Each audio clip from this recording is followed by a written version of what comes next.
Integrated Bar of the Philippines has distanced itself from controversy with the OVP's Chief of Staff, Zuleika Lopez. IBP President Antonio Pido said that taking a position would be viewed as a political move that tends to impair the basic feature of the IBP as a non-political organization.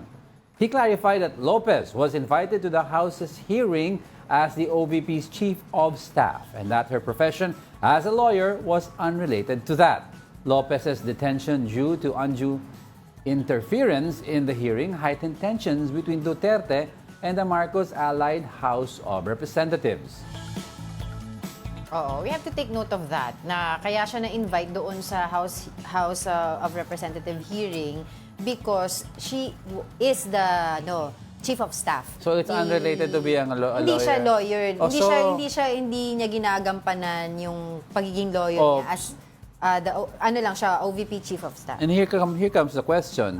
Nung nagmumura or nag-rant si Vice President Leni Robredo on air, Leni Robredo? Leni Robredo, si Sara Duterte on air, was she doing it as a lawyer or the Vice President? Because kung yan ang school of thought mo, she was doing it as the Vice President of the Philippines. Should you then be held accountable if that's the way you're basing it? Diba? Kasi sinasabi na, she as Chief of Staff to so we'll distance ourselves from that. Or when Vice President Sara Duterte was ranting, she was doing it as the Vice President of the Philippines, not as a lawyer. So pero hindi, kasi as a lawyer naman, ang I'm just saying yan ang logic. Yung disbarment case naman na fina-file sa kanya, hindi naman IBP ang nag-file nun eh. So, I know, but they issued... Basically, IBP is just distancing themselves dito sa but I'm saying they issued a statement kasi against the Vice President. I'm not against, about what happened.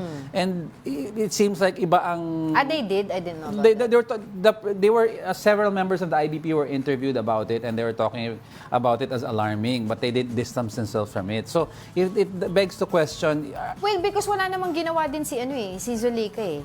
Andun lang siya, umiyak lang siya, tapos tinanong lang siya sa House of Representatives. Wala naman siya ginawa.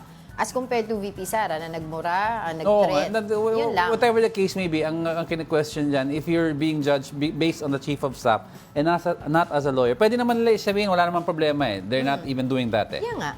I'm just saying... That's the point. No, I'm saying kaya nga, they're basing their judgment on Zuleika Lopez based as a Chief of Staff. They're separating her job as a lawyer. But ang sinasabi nila, when it comes to the other side, I'm just playing devil's advocate. I get what you mean. It's just that kasi when it happened with Zuleika, wala naman siyang ginawa as a lawyer. No, but I'm saying, IBP is saying, you cannot separate the being a lawyer from your other profession. If you're a lawyer, regardless of anong position mo sa you're still a lawyer. You're still a lawyer, and yet therefore you have to uphold yourself in the highest moral standards possible. Well, at the end of the day, gusto lang naman i-distance ng IBP yung sarili nila. Ayaw nila makialam dun. Issue a statement with denounce or support.